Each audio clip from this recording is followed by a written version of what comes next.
into that whole slave magic thing and how it integrates and like, and I still don't kind of understand the magic system of like, I guess the Book of Adam and Titus's pages and stuff like that. Like I'm still a little bit lost. Like, so I found the magic interesting in that it seems like he had to go to a native or more primitive part of the world to even find this magic, right? So it looks like the language that it was written in was like one of those forgotten languages, or one of those languages that don't make it out of the jungle. You know what I mean? Where most people won't travel, because Tidus was like a traveler, right? Or discoverer.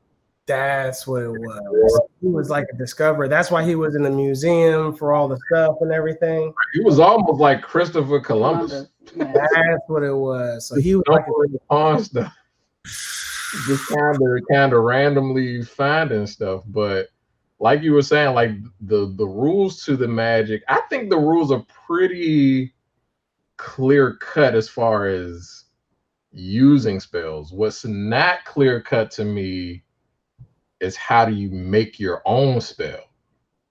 Because the way Christina made it sound is like usually one person makes one spell in their lifetime.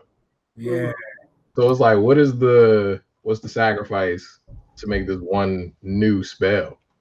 So I don't like, I agree that Tidus was like definitely an explorer, but if these cultures had created this book and this magic and understood it, then I would argue that they weren't primitive. I would argue that they were like actually super advanced, because then they understood this and we don't. But then it's like the book seemed like it was just compiled by somebody, maybe not Tidus, but to me it seems like somebody put this book together. What I understood it to be was like, because when it was either Hannah or Letty, one of them said it when they said it's either Tidus or Christina, and they were like, it was never yours to begin with, and they were talking about the magic. Oh, okay. And so, to your point of like Columbus saying, yes, discovering something that already exists and it ain't yours, and then saying it's yours, absolutely. That's what Tidus did. So I think he came across something. True. Took credit for it, and like that's why he held on to it, because he was the only one that had translated part of it. Yeah. And I think that's why he had, I believe her name was Yemoe. The two-spirit person, which that was a super messed up way to kill off that character. Yeah. Yeah. Back to that, but no plot armor. Right at all. But yeah, so I don't think so I think he came upon something, realized that it had something to it, and then just took it.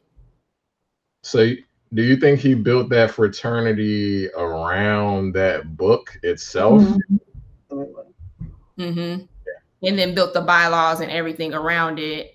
And that's why there was only, like, most people could only create one spell, because there was only like those 2 pages that had been translated. True. Because everything had been like left by Tidus, and he didn't leave that much because he didn't want anybody to have as much power as he had. True. That's awesome. That's a good one. Yeah. But I mean, I think it's interesting because at the end of the day, you hear about slaves and the religion that they brought over during slavery, and how, we would, I guess, try to keep the old ways before, Christianity became the staple. So I think when I think about it, that's the type of stuff I think about, is like, man, like what if Black people were really the originators of this kind of thinking or this power? Because you go to Africa, they took slaves from the edge of the country. They didn't really go in the middle when they were stealing slaves for slavery. I believe this one was her. I'm not really sure. I'm not sure if they just skimmed around the side. They did eventually. They did. I don't think they would have made it out if they went into Africa. So initially, in the beginning, they started on the exterior, and then when they came up with a cure for malaria, the treatment for malaria, then they were able to push into the interior, and that's why people who were taken later are going to be from the Congo and those interior places, and they pushed that into the interior. But that's also where they used, they forced people, or they used other Africans to go into the interior and take people for them. They themselves didn't go sometimes, especially in the beginning. But once the malaria treatment was created, they was in. They was in swimwear. I mean, it's a cure for malaria, dog. You ain't gonna turn down the cure for malaria. You're like, we don't take that dice roll. True.